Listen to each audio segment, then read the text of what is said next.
कृष्ण, राधे राधे। मैं कृष्ण प्रिया दासी। तो आ गए हैं हम एकादशी का और एक वीडियो लेके। इस एकादशी का नाम है विजया एकादशी। और ये एकादशी कब है तो देखते हैं हम कब है।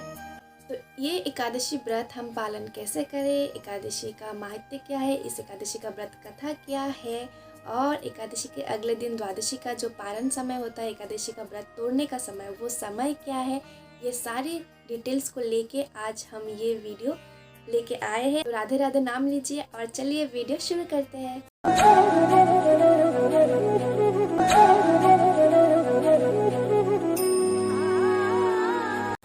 तो विजया एकादशी है 16 फरवरी को। गोस्वामी एंड निम्बार्क ये दो अलग अलग भगवान के संप्रदाय माना जाते हैं। तो गोस्वामी के अनुसार 16 फरवरी को विजया एकादशी है एंड निम्बार्क संप्रदाय के अनुसार 17 फरवरी को है। तो आप अपना देख लेना कि आप कौन से संप्रदाय से हो, उसके अनुसार आप एकादशी पालन करना।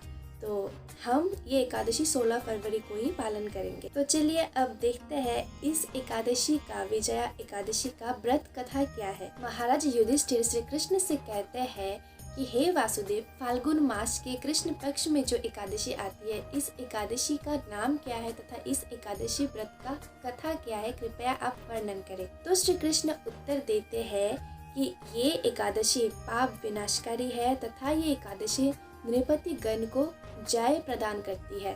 तो इसीलिए इस एकादशी का नाम विजया एकादशी है। तो एक समय नारद मुनि ने इस एकादशी के बारे में ब्रह्मा जी से पूछा था। फिर ब्रह्मा जी ने जो उनको जवाब दिया था, तो वही आज हम आपको बताने जा रहे हैं। तो यहाँ रामायण की कथा आती है। पुराण काले श्री रामचंद्र ने 14 सालों के लिए, 14 वर्षों के लिए वो वनवास गए थे और उनके साथ साथ माता सीता तथा लक्ष्मण जी भी गए थे। तो वहाँ से लंकापति रावण ने माता सीता को हरण किया था। और उसके बाद जब श्री रामचंद्र को पता चला कि सीता माता का हरण हो चुका है, तो वो माता सीता को ढूंढते ढूंढते वन में फिर रहे थे पागलों की तरह। और तब उनको जटायु पक्षी मिला और फिर जटायु पक्षी से श्री राम जी को पता चला कि माता सीता का हरण किसने किया, कैसे किया, सारा सब कुछ उनको पता चला। और फिर उसके बाद श्री राम जी के साथ सुग्रीव का मित्रता हुई और फिर वो सब ने एक वानर सेना उन्होंने बनाया और माता सीता को उद्धार करने के लिए। उसके बाद माता सीता के पास गए हमारे बजरंगबली हनुमान जी और वो जाकर माता सीता को उन्होंने प्रणाम किया और परिचय देने के लिए कि वो कौन है, उन्होंने श्री रामचंद्र जी के एक अंगूठी दिखाया माता सीता को। और फिर वो वापस आए श्री राम जी के पास और सारा कुछ उनको बताया। फिर हनुमान जी की बातें सुनकर श्री रामचंद्र समुद्र तीर के वहाँ उसके पास गए और फिर लक्ष्मण जी को बोला कि लक्ष्मण, आप देखिए इतना भयंकर ये जलधारा है समुद्र का, इस समुद्र को हम पार कैसे करें, हम लंकापति रावण को हराकर विजय होकर हमारी सीता को कैसे लाए। तो फिर लक्ष्मण जी ने जवाब दिया कि हे प्रभु, आप तो पूरे संसार के नाथ हो, आपको तो सब कुछ ज्ञात है, हम आपको क्या ही उपदेश दे सकते हैं। लेकिन फिर भी लीला के कारण हम आपको ये बताते हैं कि ऋषि वग्दालव्य नाम के एक बहुत ही उच्च स्तर के एक ऋषि मुनि है जो कि पास के ही द्वीप में निवास करते हैं।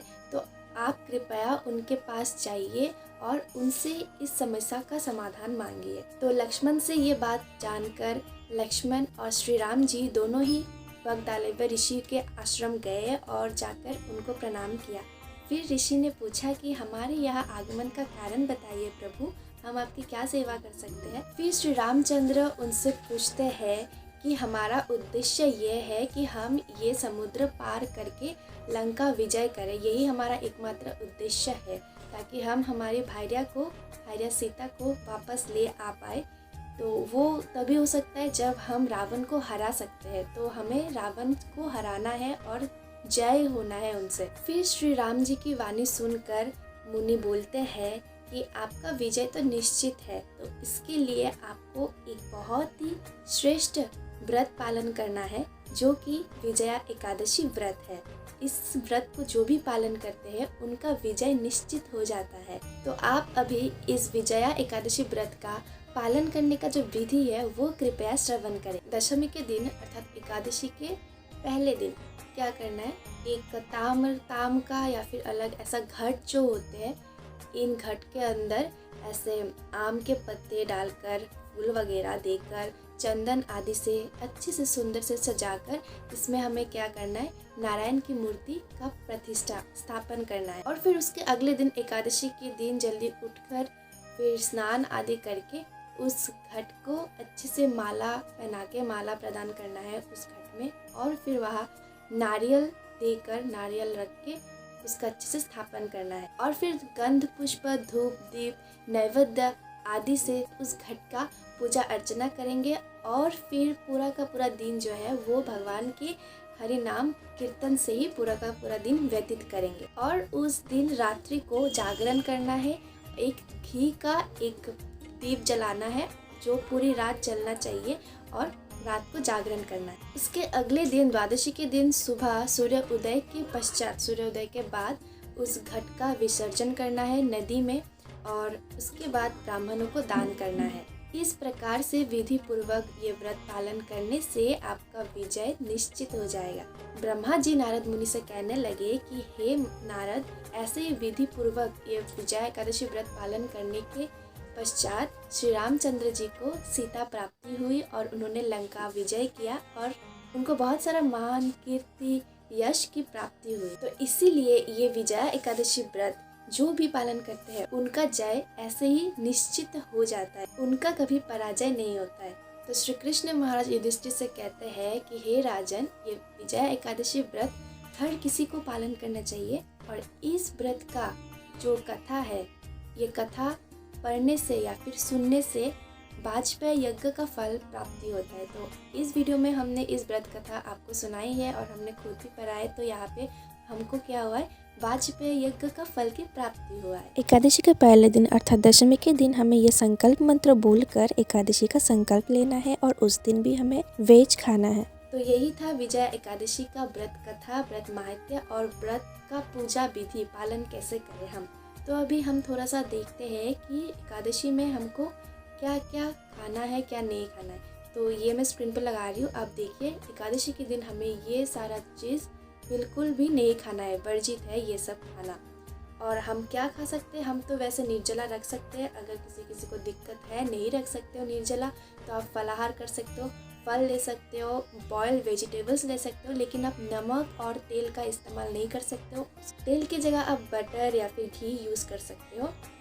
उसके साथ साथ आप दूध ले सकते हो, पानी तो पी सकते हो, और साबूदाना की खीर बना सकते हो। हम साबूदाना के खीर बनाते हैं स्पेशली एकादशी में, या फिर आप साबूदाना का खिचड़ी भी ले सकते हो बॉइल्ड वेजिटेबल्स डाल के, लेकिन कोई भी मसाला, स्पाइसेस, ऑयल्स, नमक ये सब आप यूज़ नहीं कर सकते हो। तो चीनी यूज़ कर सकते हो। तो एक बात बताना चाहती हूँ, आप में से कोई लोग पूछता है कि एकादशी व्रत मैरिड लोग कर सकते हैं या फिर विडो कर सकते हैं या फिर डिवोर्स, जो जिनका डिवोर्स हुआ है वो कर सकते हैं क्या? तो बिल्कुल कर सकते हैं। एकादशी व्रत हर किसी के लिए है, ऐसा नहीं कि ये नहीं कर सकता, ये नहीं कर सकता। एकादशी व्रत तो हमें हर किसी को करना ही चाहिए। एकादशी के अगले दिन अर्थात द्वादशी के दिन हमें यह पारण मंत्र बोलकर पारण के समय के अंदर ही व्रत तोड़ना है, यह मंत्र बोलकर। तो चलिए अब देखते हैं विजया एकादशी का जो अगले दिन का द्वादशी का जो पारण समय है, व्रत तोड़ने का समय है, वो अलग अलग जगह का अलग अलग होता है। तो वो समय क्या है?